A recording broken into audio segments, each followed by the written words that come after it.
السلام عليكم ورحمة الله وبركاته. بسم الله الرحمن الرحيم. إن شاء الله today we will continue talking about regularization. We started, I think, in the last 20 minutes of the previous lecture. We started to talk about the regularization, which is a very important step that we can take to reduce the gap between the performance of the training and test.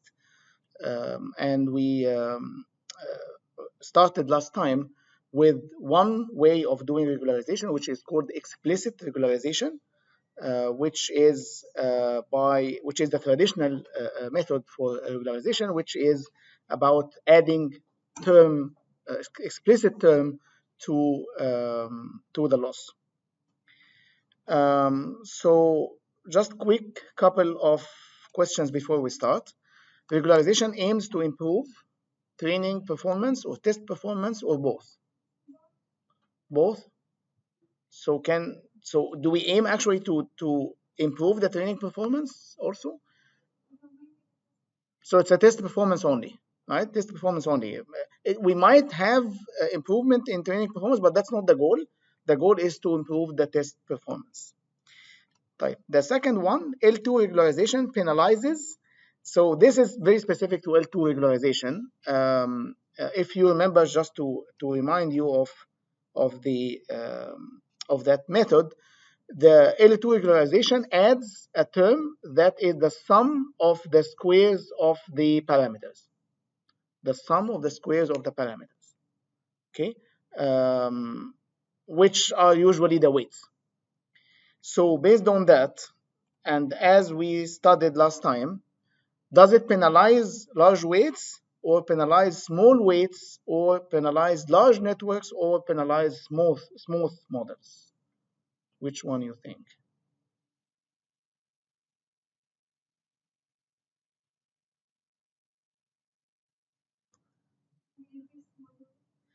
So it penalizes small weights, or actually it favors small weights, right? So it favors small weights, so it penalizes large weights. Because we are adding the sum of the squares of the weights to the loss, and we want to minimize it, which means that we are penalizing the cases where the weights are high. So how about large networks?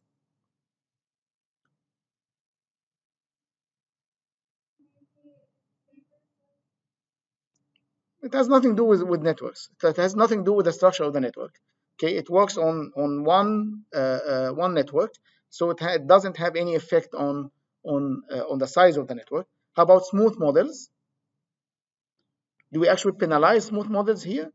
Actually, no. We aim to penalize large weights so that we can get small weights, so that we can get smooth models. Okay, is that clear? Okay, now inshallah we'll switch to implicit regularization.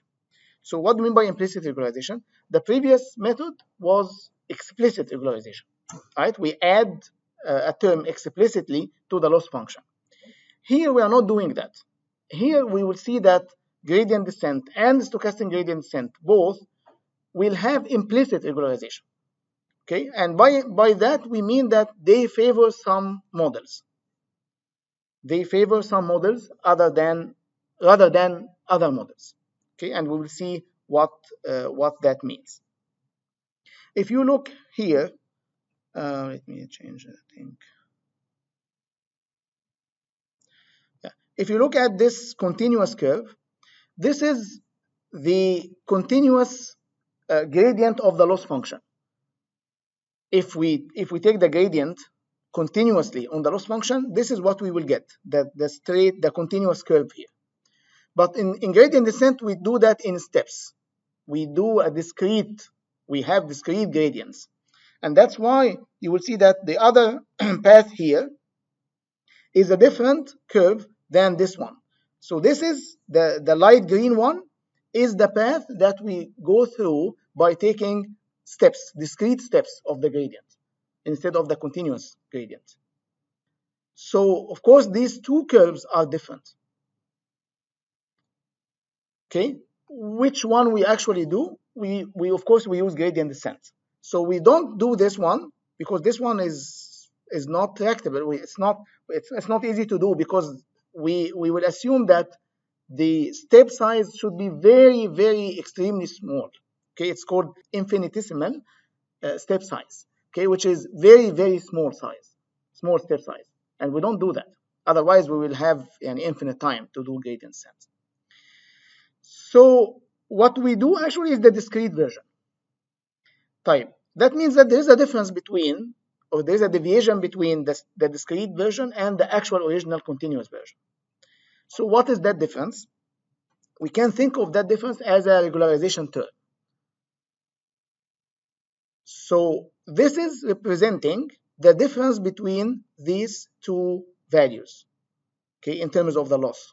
So if we think of this as the regularization, that means that we favor, actually we disfavor or we discourage the values of the models that are in this area, because that's here the values are bright. This function that we see in that figure shows that the regularization part will discourage the models that are in this area, because we have bright colors here, which means higher values. When we have high values in the loss, that means that this is bad, this is discouraged. So that means that gradient descent by default is favoring some models that are in this area, and this favors models that are in this area. If we add both, this is actually the loss that we are minimizing, and that's the path that we take when we do gradient descent. So what's going on here? This is the original loss that we actually don't see. And that's the loss that we see when we do gradient descent. And that's the difference between them, which means that gradient descent is adding implicitly, by default, a kind of regularization to the original loss function. Type. What is that in reality, or as an equation? We'll see that this is the term that is added. Remember, in explicit regularization, we had the loss function, that is the loss value that is computed over the training examples, and we add a new term, multiply it with lambda, which is the regularization weight, and then the regularization function. Now this part is like the regularization weight, and this part is like the regularization function. Now, if you look at this part, what is this? This is the gradient of the loss square. So we are squaring the gradient of the loss, which means that we are penalizing when we have large gradients values. Okay? Because if we have large value for this, that means that the loss will be high, right? Of course, we are minimizing the loss. So whenever we have a model where the gradient is high, this will be penalized. So that's why here we say this favors areas or models where the gradients are steep. You know what we mean by steep? Steep means large. Okay, it's like that. If we assume that the loss is like 1D function, if we have something like that versus something like that. Okay, and let's say we are here and we are here. Which gradient is steep? The one on to the left, right? So this one is large gradient. Okay, it's very steep compared to this one. So that means that gradient descent by default is favoring models where the gradient of the loss function with respect to the parameters is really small. Because if it's large, then these values will be large and the loss will be large.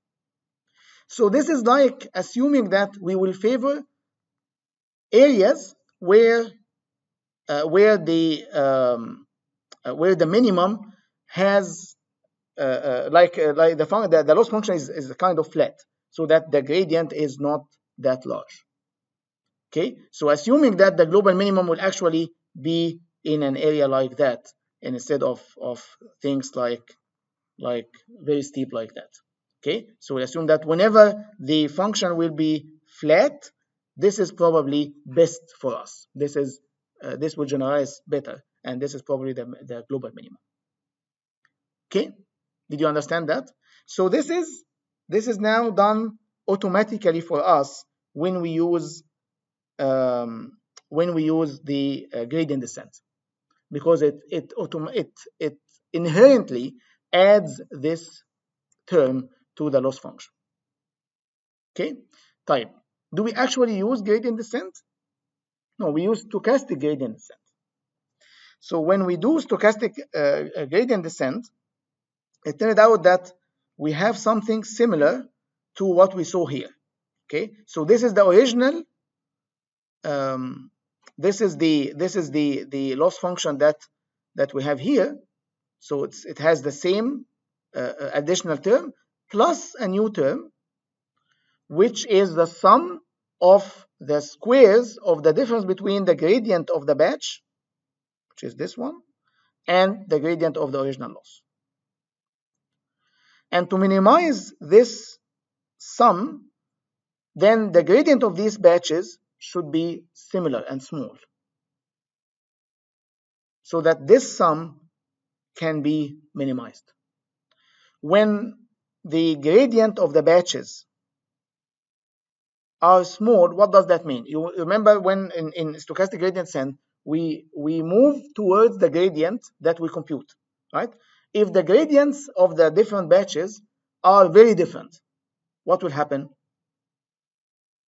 Every time we move to a different direction, right? And with different steps. So it won't be smooth.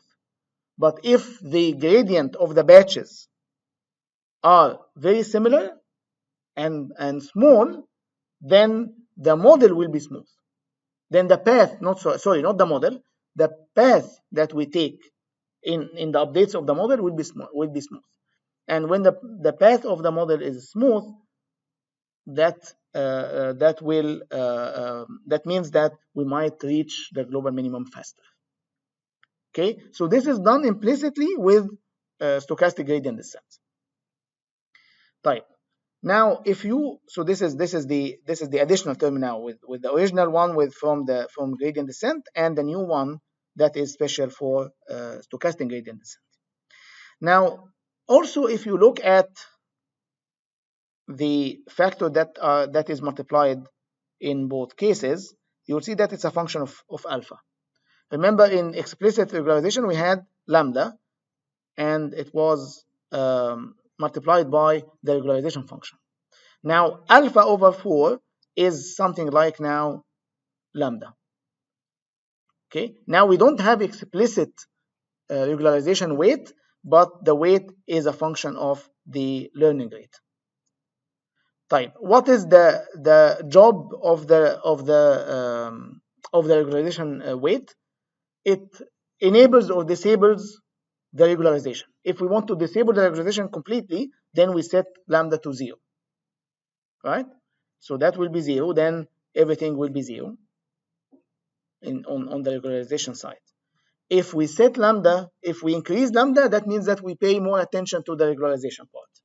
Okay, we pay more attention to the models, to the regularization function, which was in L2 was the square of the weights, and here it's different based on whether we are doing gradient descent or stochastic gradient descent. So to give more attention to the regularization, we increase the learning rate, of course, to some extent.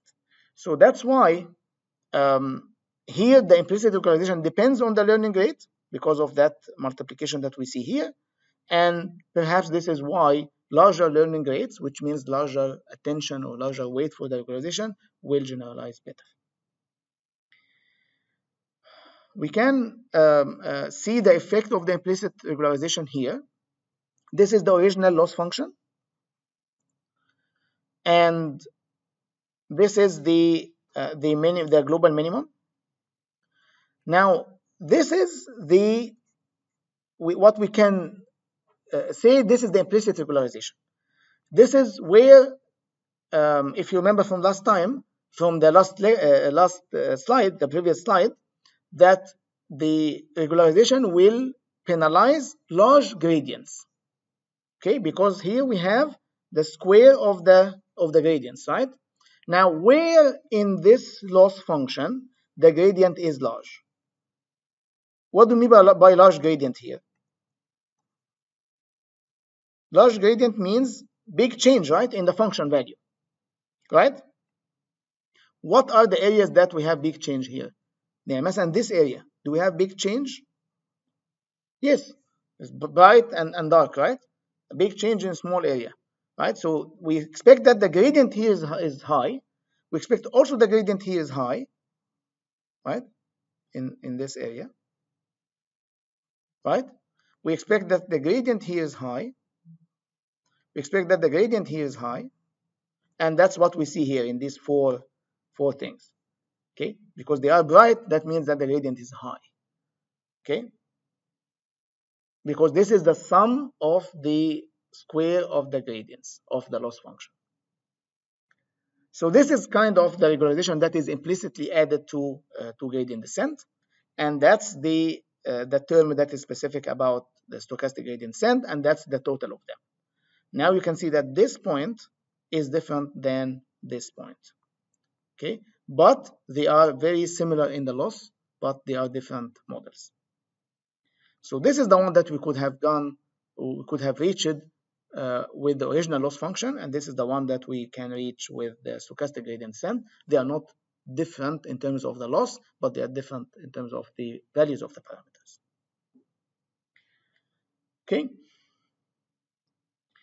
Now let's see the effect of the implicit the effect of changing the learning rate and changing the batch size on the MNIST 1D dataset. You can see here that when we increase the size of the hidden layer on training, of course, the performance is better because the error is decreasing. Now on test, you can see that we have three curves here, right? Two of them are almost on top of each other. The orange and the light green are almost the same, and then the dark green is lower. Of course, lower here is better.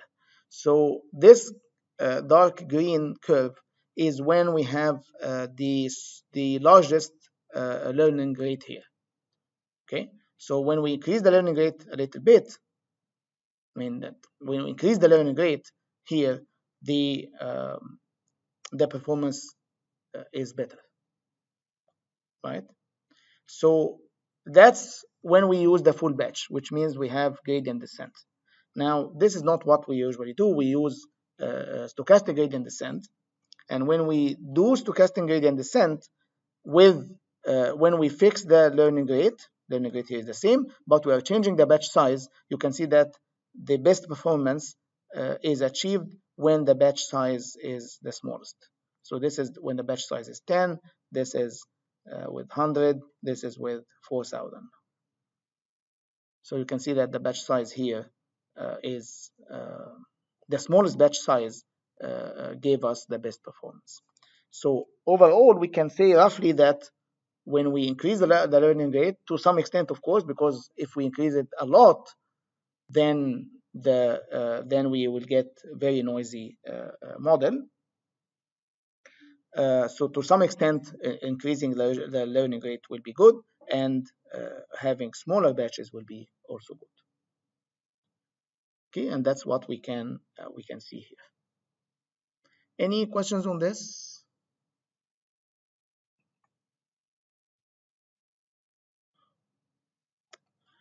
Okay, now you notice here that we are testing the performance. We are plotting the performance on the test set.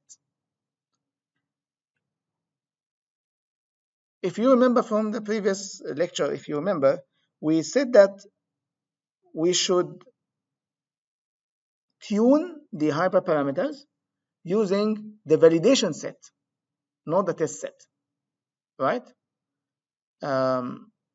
So I'm not sure if this is actually, because this is, of course, a research study that is published in a paper. I didn't read the details of the paper to just check if this is really the test set or not. But whatever, this should be the validation set or the development set. Okay, so it shouldn't be, of course, the test set, the unseen test set. Maybe this is called test, but it is actually meaning development set or the validation set. And same here, of course. Okay, so we cannot actually tune the hyperparameter on the test set, as we discussed in the previous lecture. Okay. Now we will switch to another regularization technique, which is called early stopping. Now, from the name, what could that mean? Early stopping. Early stopping of what? Yes, training. Training, right? So early stopping in training. So we should stop training early. Okay, right. What does that mean? Let me show you first a plot, and then we'll talk about it more. Let's say that we are plotting the performance, okay, with increasing number of epochs. You remember the epochs? So epochs means a full pass over the entire training examples, full pass over all batches. Okay, and on the y-axis, we will plot the performance of whatever model we are training. So let's say that this is error. As we train on more epochs, we are taking more time to go through the training data. Do you expect that the performance on training, on the training data, will get better or worse over time? And we are training on more data, more and more and more. Okay, we are going through the training data more times. The performance will get better or worse? The performance should get better over time, right? And with increasing the number of epochs, the performance should get better. Okay, so the error should decrease. Okay, so we typically we should get something like that. Okay, and sometimes you can reach zero error, sometimes not. Okay? It depends on the problem and the training set. But roughly, it should the error should decrease, which means the performance is improving. Type that's on which set? On the training set, right? So that's on the training set. Type. Now, if we at these points, while we are training on the epochs, I mean while we are going into iterations over the training data, we can also measure the performance on the validation set, right? Which is unseen to us, to each at each point. Okay, so this is the validation set is a set of examples that are not used for training, right? So this is like an unseen data for us, so we can see what the performance will be. So on validation set, do you expect that the performance will be better or worse than the training? Yeah, worse, right? So generally it should be worse. So we should get a curve that is higher than this curve, right? So we get something like that. Usually we get something like that. Okay, and so it will increase. At some point, it will increase back. Huh? Yeah, but this is on validation set. Okay, so it will improve, but at some point, okay, let's say, and this is point A, this is point B. That's number of epochs. Maybe this is C, maybe this is D. So at point B, the performance will start to decrease. The error will increase. Okay? type. What does that mean? What happens? What happens here?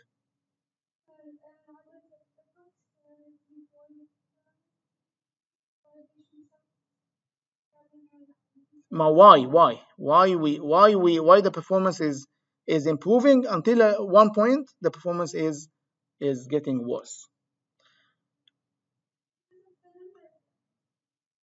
So what do you mean by number of epochs? We are increasing the number of epochs here. Okay, while we are in this region, the performance is improving, but then after that the performance is getting worse, is degrading. So what happens here is something that we discussed before, is called overfitting, of course. So the model starts to actually memorize the training data, so that it's not generalizing well on unseen data. So that means that if we are training the model, we should actually stop here, right? Because that's the best model we could get. And at that number of epochs, this is the best model, right? Is it the best model actually or not? No? Why not? Where is the best model type?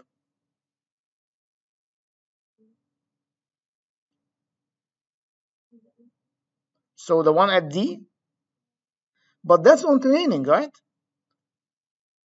When we train a model, we aim to get a good performance on unseen data, not on the training, because we might get zero error on training, but bad error on unseen data. Why is that? Because of the overfitting. Okay, because the model starts to memorize actually the examples, doesn't generalize well, and we will get bad performance on validation set. Okay, so early stopping here means that we will stop at that point. We'll stop. We will get the model at point B here. We'll probably do the training over more time, of course, so that we know where we stop. But then we will capture the model, we will store the model, we will use the model that we got at that point. That's what we mean by early stopping. Okay, we will train over multiple epochs, but we will also watch or examine the performance on the development set, on the validation set. When we have something like that, that means that this is the best model. We should stop training here, and we should get the model that we got here. That means that we need to store multiple versions of the model. Maybe we store at A, and then B, and then C, and then we select one of them based on this validation performance. Okay, is that clear? Okay, so that's what we mean by early stopping. It can be said in a different way. If we stop training early, weights don't have time to overfit. Okay, you can think of it that way. Or it will not have time to get large. And as we said last time, we favored the models that have small weights over large weights because that will give us smoother models, which will generalize better. So that's the idea of early stopping. And this is, of course, now is introducing a new hyperparameter, which is the number of steps or epochs. So it's like we want to know what is the number of epochs we should stop at. Okay, so this is like now another hyperparameter, but then and of course it will be tuned on the validation set as we saw in the previous slide. And the nice thing is that we don't have to retrain. And last time when we talked about tuning hyperparameters, every single value of the hyperparameter we need to, if we change it, we need to retrain the model from scratch. So like مثلا the number of layers. If we change the number of layers, of course we have to retrain the model.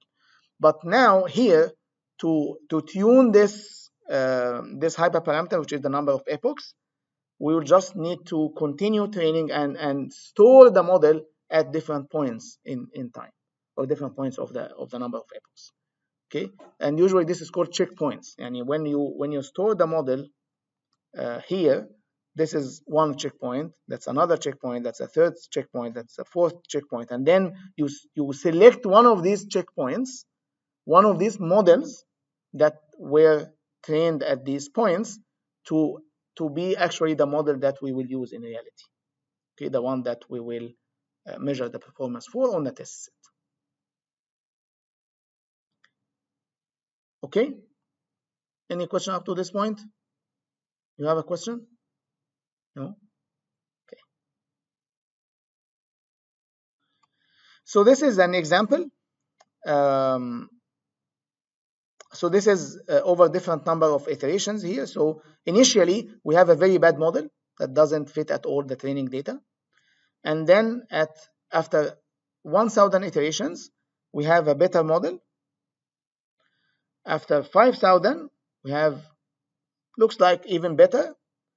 After 10,000, we have another model that doesn't make a big change from here, but might be better. But now, after that, when we have 50,000 iterations, it looks like the model now is doing very weird behavior and it's getting to overfitting. Right? So where should we stop here? Which model we should take? And this is like now, and you can think of this as the point, the checkpoints, B, C, D, E, F. Which model we should stop at?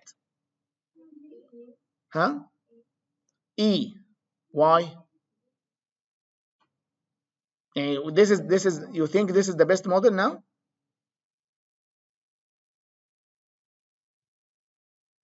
How did you know that this is the best?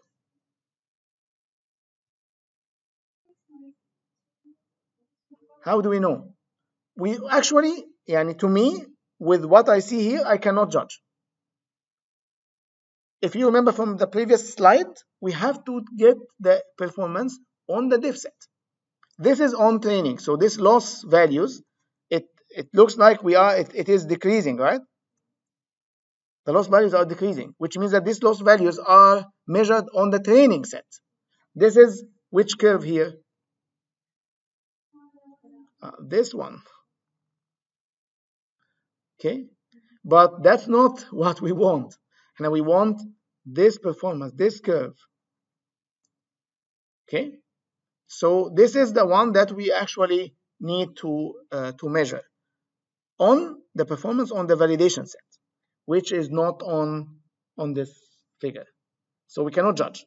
Probably this is the one that's the best to me, and it looks like the best, but we cannot for sure judge unless we know the loss or the performance on the validation set. Okay, definitely not these two, because it looks like the function now is getting big zigzags. So I don't think this is the one. But anyway, we cannot judge unless we have the performance on the validation set. Okay, is that clear? Now we'll switch to another regularization technique, which is called ensembling. What do you mean by ensembling? Have you heard this word before? I think it's a French word. Ensemble means what? Yeah, ensemble means here having several models, using several models. So far, we only use one model for prediction. We train a model, we use it, or we tune it and use it. Okay, one model. But nothing prevents us from using multiple models for prediction. So we can train multiple models and then use them for prediction. Type. If I have one model, I can just use that model for inference, right? And I can, مثلا, model for predicting the house price. Okay, I can give the features, the input, and it can give me output the house price, right? Like, what if I have 5 models like that? What should I do? Which one I should use? Here we are using all of them. Type. What does it mean to use all of them? It means that we need to combine. We will use all of them to give predictions, but then instead of one prediction, now we have 5 predictions, right? So we need to combine these predictions somehow. Even take the average, take the mean. If it's if it's a classification problem, then we can get the most frequent class, like majority voting. Like you can think of this like the models are giving votes. Okay, so we can we can take the most frequent vote. So it depends on the nature of the models. But when we use an ensemble, then we need to have a mechanism for combining the outcome of these models. Right. Now, how can we get أصلا the ensemble? How can we get multiple models? Changing the hyperparameters. Okay, if we change the hyperparameters, we'll get different model, right? So that's one way. What else? 2, I think, or 3 weeks of lectures, we talked about model initialization, right? How we can initialize the weights and the biases of the model. If we reinitialize the model and retrain it, we can get a different model, right? Because we are starting from a different point in the space. So there are multiple ways. Even you can train models of different families. Like you can train a neural model and you can train a regression, مثلا linear regression model, you can train a support vector machine model, different machine learning models, okay, and use them all. So there are many ways to get different models. So different initialization, different hyperparameters, different families of models, even different training sets. So we can train the model on different subsets of the training set. This is actually called bagging. We can get different subsets of the data resampled with replacement. And I have مثلا 1000 training example. I will sample from it 1000 but with replacement. So some of the examples that I will get might be repeated. Okay, and with every full set, I will train a different model. So now I will have multiple models. Okay, did you get that? This is called bagging. So I have, let's say مثلا I have it's exactly the same thing but with different training data. So I have, this is the original training data, I can sample some of them, okay, and when I sample some of them with replacement, some of them might even repeat in the same sample, okay, so I might get this point more than other points. Okay, now I can train a model, and can I have a new sample, I train another model, a third sample, I train a third model. This is called bagging, and from that I can get multiple models, right? What's the downside of that? And instead of training one model, now we are training multiple models. Is there any disadvantage for that? Time, right? Time. We need more time. More time. طبعا more time and more computing capacity, right? We need more computing sources. Computing resources, right? Type. How about, so this is in training, right? Type. In inference, when we use these models, will that also need more time? Because we need to get the prediction from each model, right? So that will also take more time. Okay, and that's more critical even from training, because training is done offline. Okay, but inference is done online with users. Okay, when the user is asking for something, I want to run the model to get an answer, and that will take more time. Okay, طبعا it depends on the complexity of the model. Maybe the models are lightweight, it will not take time, but generally this is for sure it will take more time than just one model. Okay, this is an example of bagging. This is the model that is trained if we have the original data, and for B, C, D, E, model 1, model 2, model 3, model 4, we are using bagging. So we are sampling from the original training data with replacement. So for example, مثلا this point, it's bigger because this is just an indication that it was sampled multiple times. So we have multiple copies of this model in the training data. So every time we will get a different model, as you see here. That's model 1, that's model 2, that's model 3, that's model 4, and then we get the ensemble of them. Okay, so we get the average of their predictions. When we get the average of their prediction, we get this model. okay, which is a kind of a little bit smoother than the original model actually. Okay, so we expect that this will generalize better than the original model. Okay, any questions on that? So this is the ensemble. One more technique.